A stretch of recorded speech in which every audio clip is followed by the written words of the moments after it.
Welcome back to Avenueobscura, where we explore the unique, the strange, and the obscure. So today I wanted to do a little different video. Wanted to review some collectibles that I have. I don't really collect a ton of different things. There are a few things that I enjoy collecting. And anybody who knows me knows that I have two favorite bands. One is Oingo Boingo, which doesn't get a lot of love out there, but the other band is the Misfits.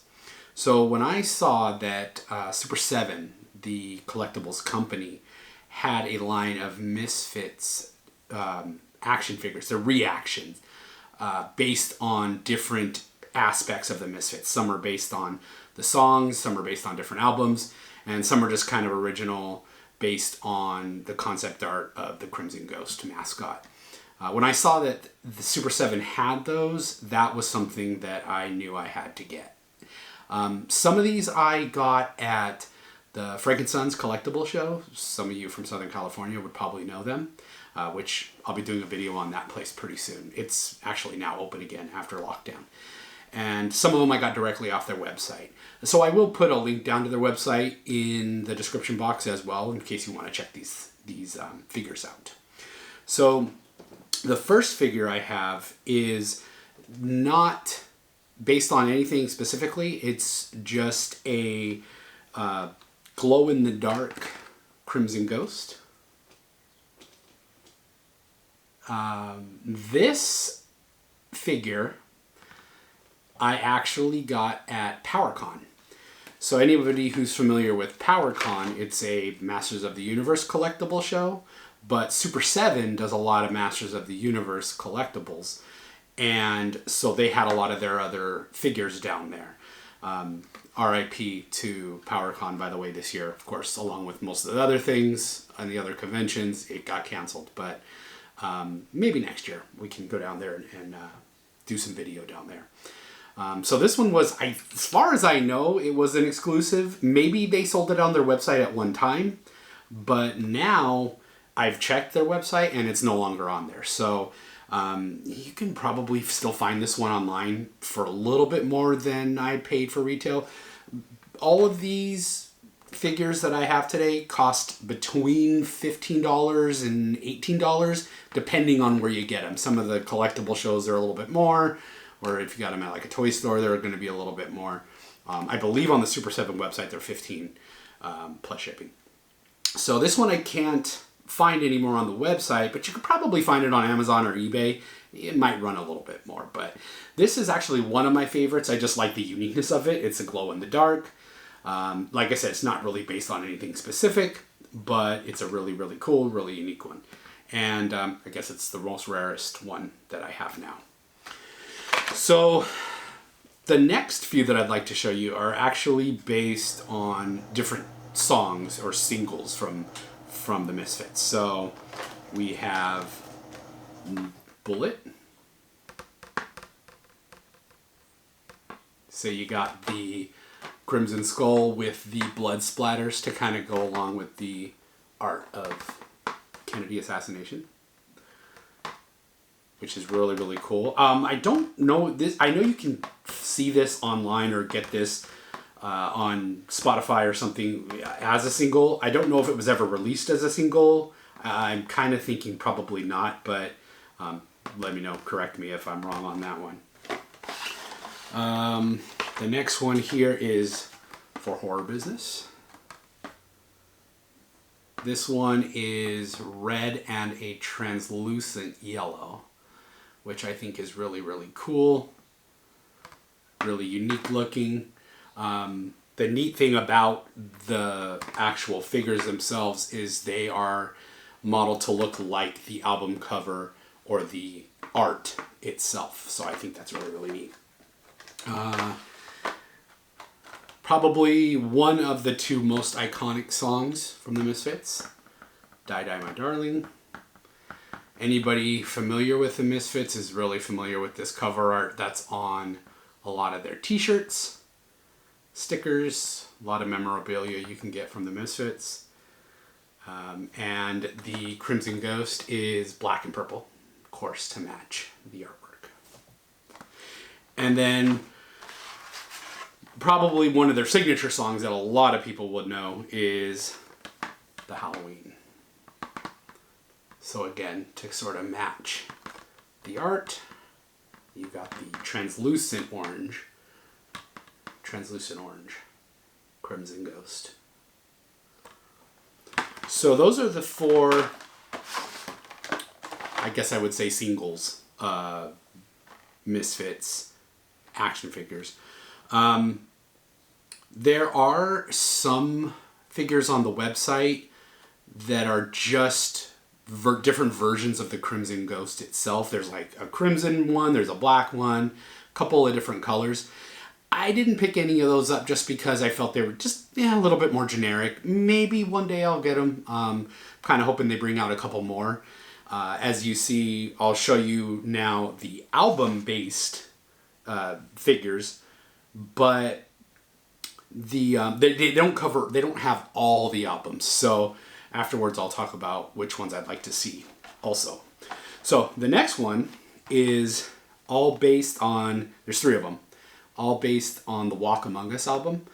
This was the first Misfits album actually released in the early 80s. It wasn't the first one they recorded. They actually recorded Static Age first, but Static Age didn't come out for a really long time. So Walk Among Us was actually their first released album. And if you look at the cover art of the album online, I'm not sure where you'd get a physical copy nowadays, other than maybe Amazon. Sometimes the cover art looks very pink. So they did this really cool thing where they recreated different versions of the album art to kind of match the fact that there's multiple versions out there. So you'll see some cover art that has this pinkish hue, and then the pink fades to clear. So the Crimson Ghost fades to clear as well, which I think is really cool. It's also translucent as well.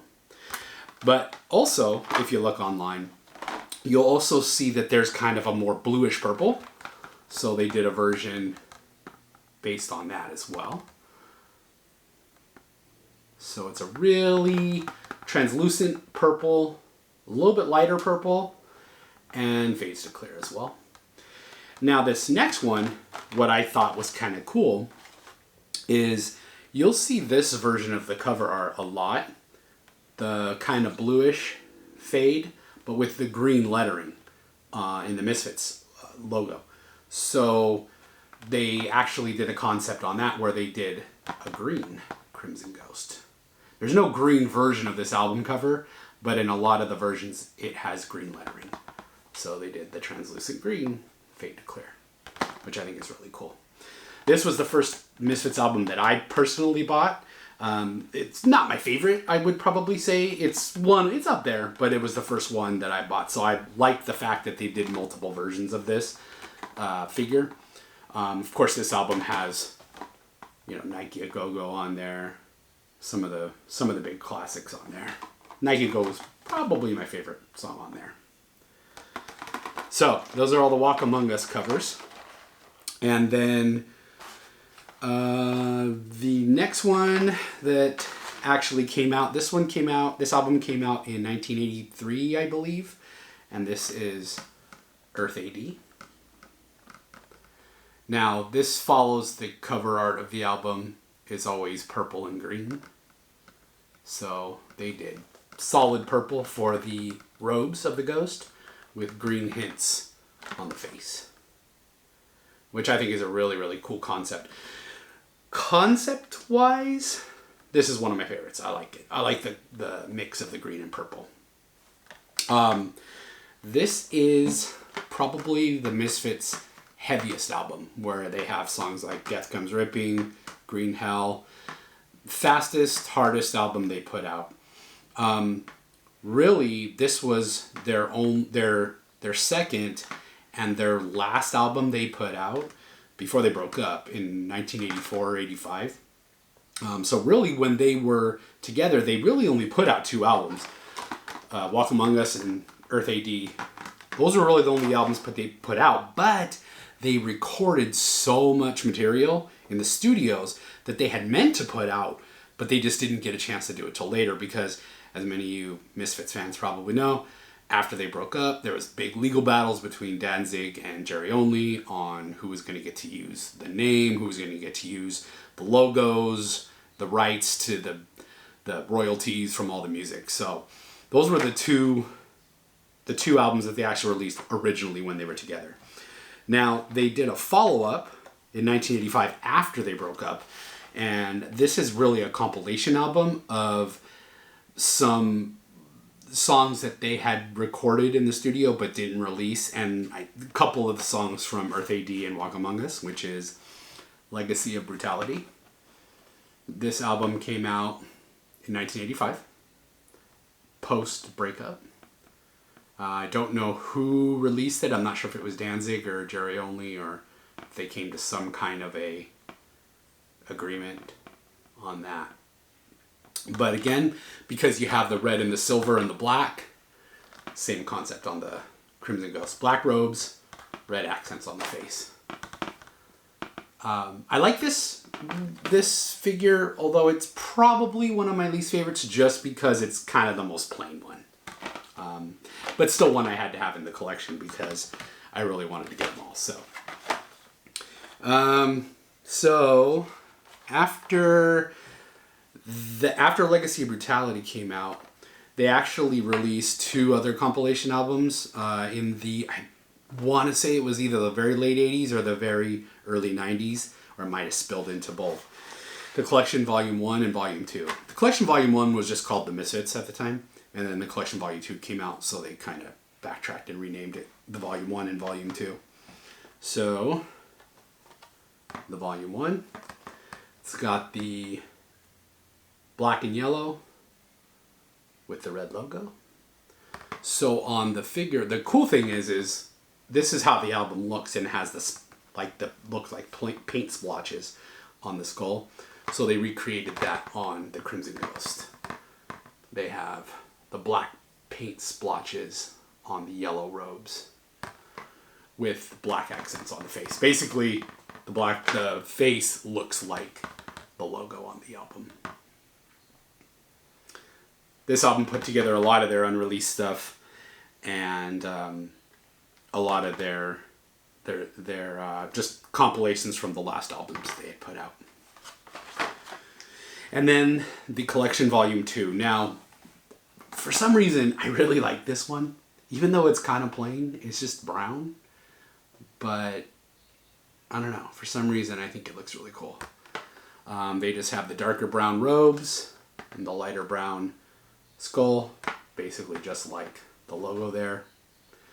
The Collection Volume 2, I believe, came out in the 90s.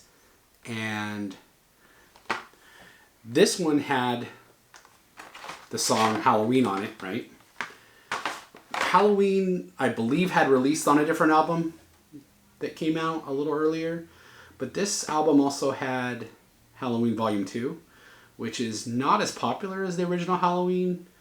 It's very similar to Halloween, but it's just more of like, it's kind of a more slowed down version of it, and it doesn't have all the lyrics. It's more just kind of like a melody version, and they just kind of sing Halloween over and over again. But it's kind of a cool, unique song. I mean, if you're going to listen to one, you're probably going to listen to the original, right? But still really neat, and I really, really like this. And then the last one is my actual personal favorite album from the Misfits. And this got released in the mid-90s. I want to say it was 1995 or 96. This is Static Age. Now, this album was supposed to be their first album. They recorded all the songs on it. But for some reason, they released Walk Among Us first. Anybody who kind of familiar with the Misfits knows that they had a really tumultuous recording history, and they had a hard time getting their stuff released. So probably because they were very different at the time. I don't know of any horror punk bands that were out at that time, so they probably didn't have a lot of bargaining room to try to get stuff out. But Static Age, I mean, this is, to me, their iconic album. It has a little bit more of their retro sort of vibe to it. Not quite as hard, not as hard punk as, say, Earth AD or even Walk Among Us. Because this was like the really early stuff, like mid-70s, late 70s recordings. But it has a lot of their super iconic songs on it. They have Hybrid Moments on here. I mean, Last Caress. Just probably their most iconic songs. And fun fact, this actually has a song that I think is super underrated, which is called In the Doorway. So a lot of you Misfits fans will know that, but if you're just kind of a Misfits casual, go check out this album, listen to In the Doorway. Love that song. And this is probably one of my favorites of the collection because not only is it some of my favorite colors, which is the black-red combo. I love black and red. But the actual Crimson Ghost looks staticky, right? They actually put some detail in there where it looks like the Crimson Ghost is actually made of static, which I thought was a really cool, unique touch. So I think it's the most unique out of all the collection, other than maybe the standard glow in the dark. So that's the collection. This is pretty much all they have right now, except for, like I said, there's a couple of just generic Crimson Ghosts out there. I'm really hoping they add a couple more into this collection. I'll pick those up. I would actually, and I'm probably in the minority here, but I would actually like to see some of their more like late 90s albums when Danzig was no longer involved and it was Michael Graves was the lead singer. American Psycho, Famous Monsters. I would really like to actually see some versions based on that, but it probably depends if Danzig's getting a cut of these figures. Yeah, it probably won't happen because he wasn't involved with that. Well, that's it for today's video. Hope you enjoyed it. If you did, please consider subscribing. Giving this video a thumbs up really helps. And let me know in the comments, what's your favorite Misfits song? What's your favorite Misfits album? Are you a big Misfits fan? What else would you like to see on our channel? Because I'll definitely take any suggestions you might throw out. Please follow me on social media. Avenueobscura at Avenueobscura on Instagram. That's where I'm mostly at right now. We do have a Twitter page, but it's also at Avenueobscura. I don't really have much on there right now, but I'll be working on that as well. But definitely check us out on Instagram. We always put up when the new videos are coming out as well. So that's all for today, and we'll see you next time.